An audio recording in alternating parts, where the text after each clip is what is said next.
Smarties, we are super excited to share this much requested episode about independent games that learners can play to strengthen the skills that they are working on. Steph is our resident game guru, game genius, game expert, and today she shares some of her favorite games and why they strengthen skills in an independent, fun, engaging way that mitigates learner resistance. Smarties, if you are on our email list, you will have received a list of all the games that Steph mentions in the episode. There might be a very, very, very small commission that we get, but it's one of the ways that you can support the work that we're doing here at Learn Smarter Podcast. So look out for that in your inboxes this morning. You can sign up for our email list on our website, which is www.learnsmarterpodcast.com. If you are interested in working with us, there are lots of ways you can work with us. And one of those ways to work with us in the capacity is business coaches. We love working one-on-one with other educational therapists, other teachers, other learning specialists, other therapists who are building their private practice. And we help them build it in a way that is aligned with their values, prioritizes their time, and lets you skip all the hurdles and learn from our best advice and best mistakes. If you are interested in learning more about one-on-one coaching with us, feel free to email us at rachelandsteph@learnsmarterpodcast.com. You can also learn more on either one of our websites, www.myedtherapist.com for Steph and www.capedtherapy.com for me.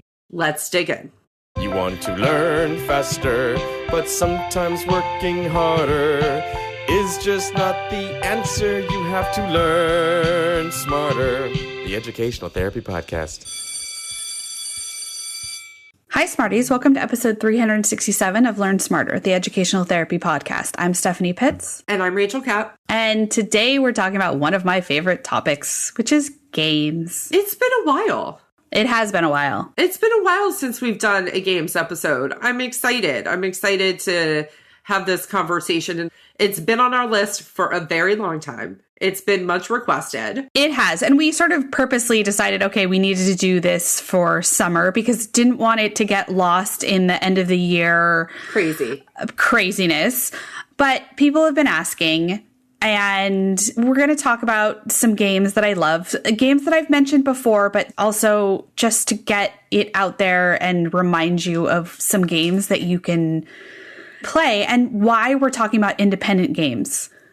So I think the importance of family games, we've talked about it in the past. You can use building skills, communication, family time, fun when it's group activities, group games. But the reason we're talking about independent games, in particular for summer, is to have something that your student can engage in and you don't need to supervise them and you can build the skills.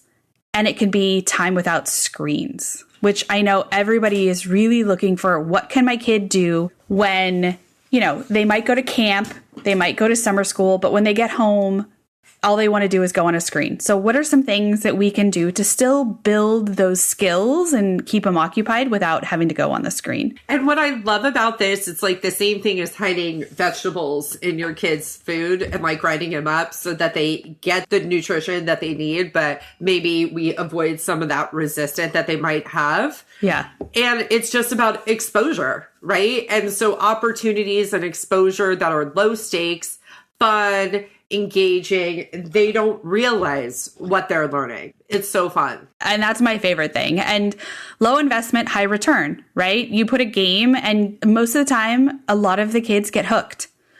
So they want more. They want to play it again. And I don't blame them because I've wanted to play again. Yep. Do you remember that? It was on the iPad. Do you remember that game, that bakery game? The cupcake game that I played for like 5 hours? Yeah, and it was so fun, but then they took it away, so we can't play it anymore. Boo. Anyway, it was so fun. You had to drive your cupcakes to the delivery site, and the delivery site was an XY chart. You had to plot the points. Yep. Yeah. Yeah, it was such a good math game. Anyway.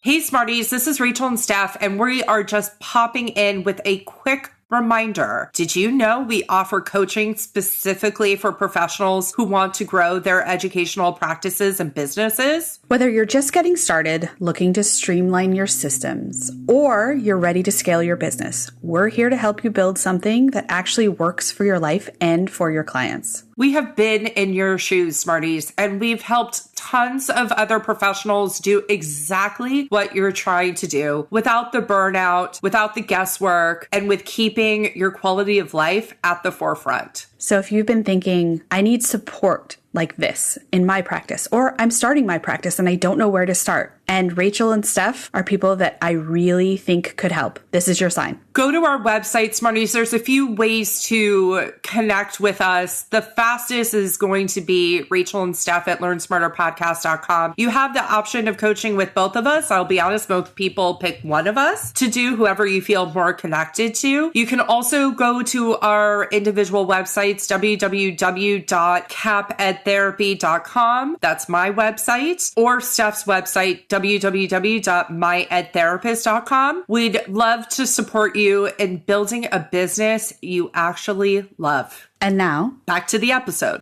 Okay, so let's talk about some games to start with. And these are all, I sort of have them categorized by like, here's some logic and spatial games, and then some card or board games, and some creative thinking and constructive play. But let's just go through it. And then I'm going to start with my favorite game in the entire world. And if you know me, you already know the answer. But my favorite game in the entire world is Rush Hour for students to play. Rush Hour is a game by Think Fun. Mm-hmm. We love Think Fun. We are not sponsored by Think Fun, but I love these games. There is so much to learn, so much to practice in Rush Hour. It's basically, I'm not going to go through and explain every game, but I'll just say for Rush Hour that you have to get a car out of, imagine it's one of those parking lots you valet, and you need to get the middle car out. And there is so much to be done with this game because it also helps with frustration tolerance. And they have it for preschoolers all the way up through multiple expansion packs for adults. So doing it over and over again, it's not one of those games where you're like, oh, I already did it, now I'm done. So Rush Hour is a great one. And because they have different versions for different ages, go ahead and get it for your little dudes. It's my first Rush Hour. It's great. It's super fun. They also have a 2-player version. They have a magnetic one for the car. There's all kinds of different versions, and that's a great game. I have to say 99.9% of kids that I have come across love that game. Very few over all the years have not liked it. So if you're going to choose one, choose that one.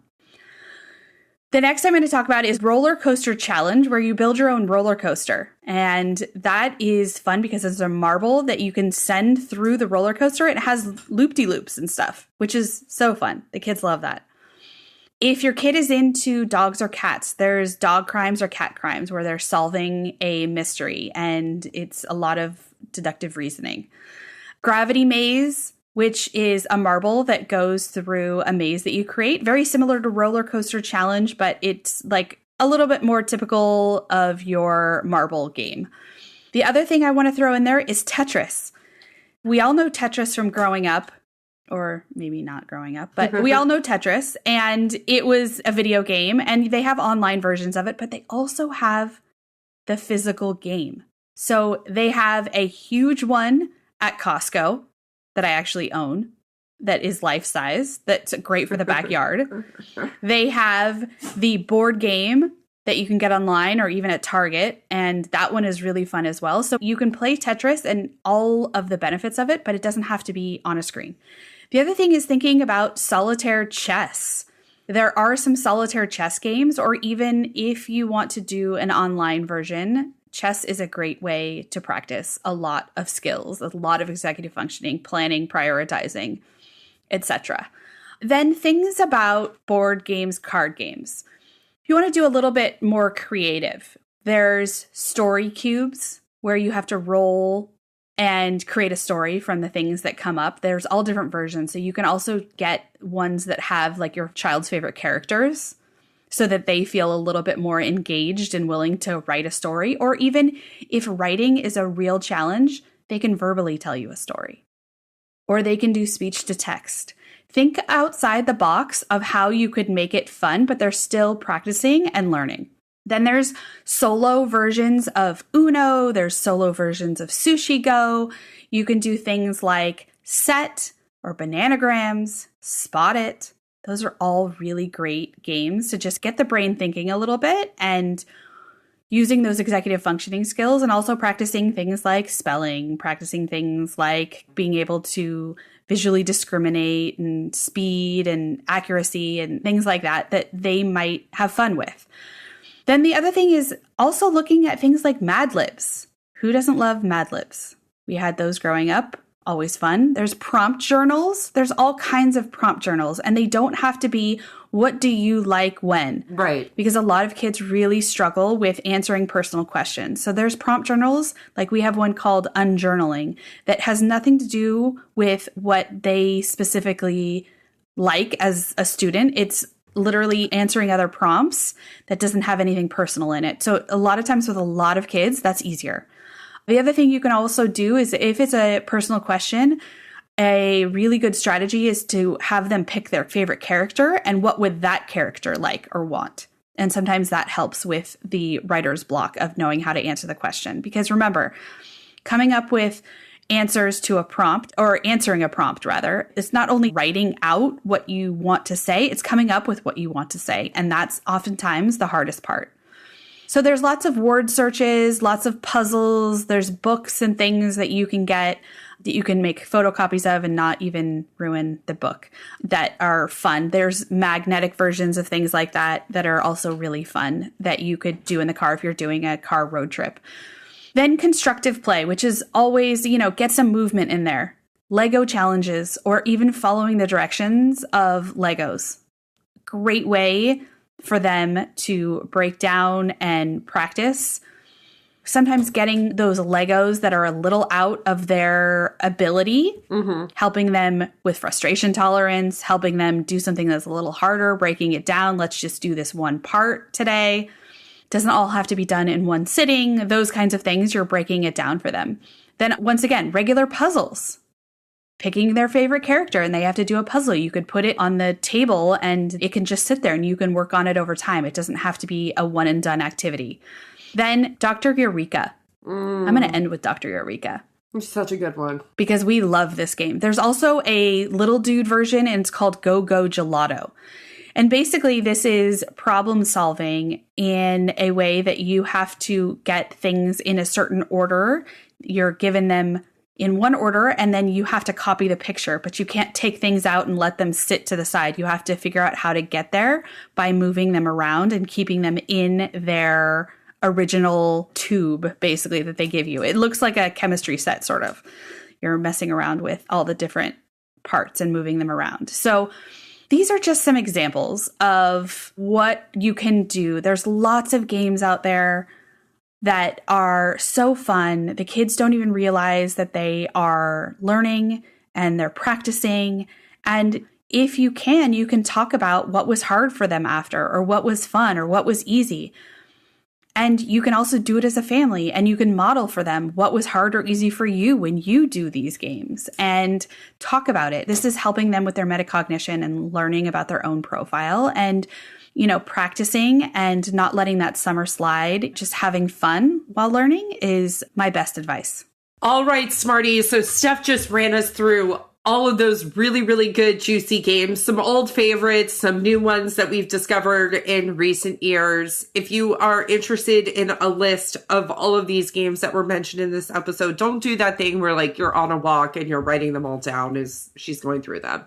Go ahead and sign up for our email list on our website, www.learnsmarterpodcast.com. You can download that freebie there that shares all the links to all the things. And with that, have a great week, Smarties. Have a great week.